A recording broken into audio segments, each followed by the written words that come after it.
Hello అండి, నేను మీ కపిల. పల్లీ చట్నీ చాలా బాగుంటుందండి, దోశల్లో కానీ ఇడ్లీలో కానీ. ఈరోజు నేను కొబ్బరి లేకుండా పల్లీలు, మళ్ళీ వేయించిన శనగపప్పు, అదే పుట్నాల పప్పు అంటారు కదండి, వాటితో చట్నీ చేశాను. చాలా చాలా బాగుంటుందండి ఈ చట్నీ. హోటల్ స్టైల్లో ఉంటుంది.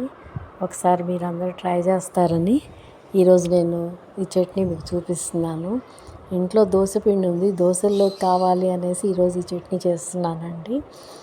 చిన్న కడాయి పెట్టుకున్నాను, ఒక 10 దాకా పచ్చిమిర్చి మధ్యకి కట్ చేసుకొని వేయించుకుంటున్నానండి. లైట్గా వేయించుకుంటే సరిపోతుందండి. వేగిన వాటిని నేను డైరెక్ట్గా మిక్సీ జార్లోకి తీసేసుకుంటున్నాను. కొంచెం ఇలా వేగితే చాలండి, అంతే. దీన్ని మిక్సీలో వేసేసుకుంటున్నానండి. ఇవి వేగాక అదే ఆయిల్లో ఒక చిన్న కప్పు తీసుకున్నానండి నేను. ఆ చిన్న కప్పు పల్లీలు అదే ఆయిల్లో వేసి వేయిస్తున్నాను.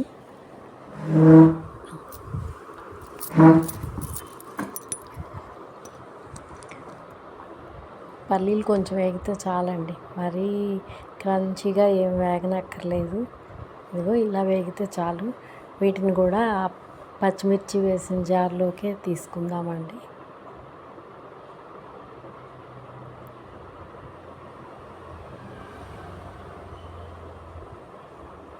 ఈ పచ్చడి దోశల్లోకి, ఇడ్లీలోకే కాకుండా వడలు అలాంటి వాటిల్లో కూడా బాగుంటుందండి.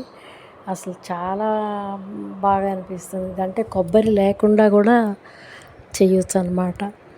కొబ్బరి చేస్తే అదొక టేస్ట్ ఉంటుందండి, ఇది మాత్రం డిఫరెంట్ టేస్ట్ ఉంటుంది. మీరు కూడా ట్రై చేయండి. కొబ్బరి లేనప్పుడు ఇలా చేసుకోవచ్చు. కొబ్బరి వేస్తే చట్నీ కొంచెం ఒదుగవుతుందండి, టేస్ట్ కూడా అది కూడా చాలా బాగుంటుంది. ఇందులోనే సేమ్ కప్పు నేను వేయించిన శనగపప్పు, అదే పుట్నాల పప్పు కూడా తీసుకొని కొంచెం వేయించుకుంటున్నానండి.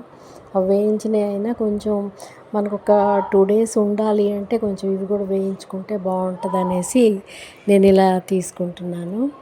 వీటిని కూడా సేమ్ జార్లోకి తీసేసుకుంటున్నానండి.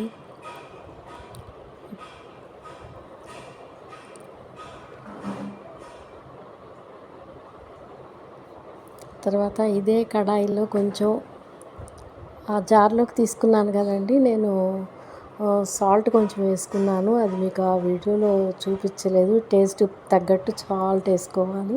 తర్వాత కొంచెం చింతపండు అండి, ఇది చింతపండు చూపిస్తున్నాను కదా, కొంచెం 2-3 రెమ్మలు చాలండి, వేసుకుంటే చాలా బాగుంటుంది. చింతపండు వేసుకొని మొత్తం మిక్సీ పట్టేసుకోవటమేనండి చట్నీ. ఇప్పుడు అదే కడాయిలో కొంచెం ఒక 2 స్పూన్లు ఆయిల్ యాడ్ చేసుకొని మిక్స్డ్ పోపు గింజలన్నీ వేస్తున్నానండి. ఆవాలు, మినపప్పు, ఎండుమిరపకాయలు, కరివేపాకు అన్నీ వేసి పోపు చేస్తున్నాను. ఈ పచ్చడికి పోపే టేస్ట్ అండి. పైగా ఎక్స్ట్రా కొంచెం ఆవాలు వేస్తున్నానండి. ఆవాలు పంట కింద పడితే మంచి టేస్ట్ వస్తుంది ఈ పచ్చడిలో, అందుకని కొంచెం ఆవాలు వేస్తున్నాను. అలాగే కొంచెం నేను ఇందులో ఇంగువ కూడా వేస్తానండి. ఇంగువ ఆప్షనల్, మీకు ఇష్టమైతే వేసుకోవచ్చు, లేకపోయినా బాగానే ఉంటుందండి. నేను మాత్రం కొంచెం ఇంగువ వేస్తాను. కొంచెం ఇదిగోండి, ఈ ఎల్జీ ఇంగువ వేస్తున్నాను. ఒక్క పిసర వేస్తే సరిపోతుందండి, అంతేనండి. ఇప్పుడు మనం మిక్సీలో వేసుకున్న పచ్చడిలో ఈ పోపు గింజలు కలిపేసుకొని పచ్చడి ఇంకా సర్వ్ చేసేసుకోవటమేనండి. మీరెవరు కామెంట్స్ పెట్టట్లేదండి, నా వీడియో అందరు చూస్తున్నారు. లైక్లు ఇవ్వండి, కామెంట్స్ పెట్టండి. ఇది మీరు కూడా ఈ పచ్చడి ట్రై చేయండి. నాకు సబ్స్క్రైబర్స్ అసలు పెరగట్లేదండి. మీ ఫ్రెండ్స్కి ఎవరన్నా ఉంటే తెలిసిన వాళ్ళు, ఫ్రెండ్స్, ఫ్యామిలీ మెంబర్స్కి ఫార్వర్డ్ చేయండి, ఎంకరేజ్ చేయండి. ఇంకా నాకు తెలిసిన రెసిపీలు మీకు చూపిద్దామన్న తాపత్రయం అండి. తర్వాత నేను చూసిన ప్లేసెస్ కూడా కొన్ని పెడుతున్నాను మీకు, అవన్నీ చూసి ఎంజాయ్ చేయండి. మీరు కామెంట్స్ పెట్టండి. ఇంకో విషయం అండి, మీరు ఏ వెజిటబుల్స్ తెచ్చినా ఒక గంట ముందు ఒక టబ్లో నీళ్లు పోసి రాక్ సాల్ట్ కొంచెం వేసేసి కొంచెంసేపు వదిలేయండి. వదిలేసి తర్వాత 1-2 సార్లు బాగా కడిగి పెట్టుకోండి. ఎందుకంటే అన్ని పెస్టిసైడ్స్ వాటి వల్ల సగం జబ్బులు వస్తున్నాయి, ఇండైజేషన్లు ఇవన్నీ వాటి వల్లే వస్తున్నాయండి.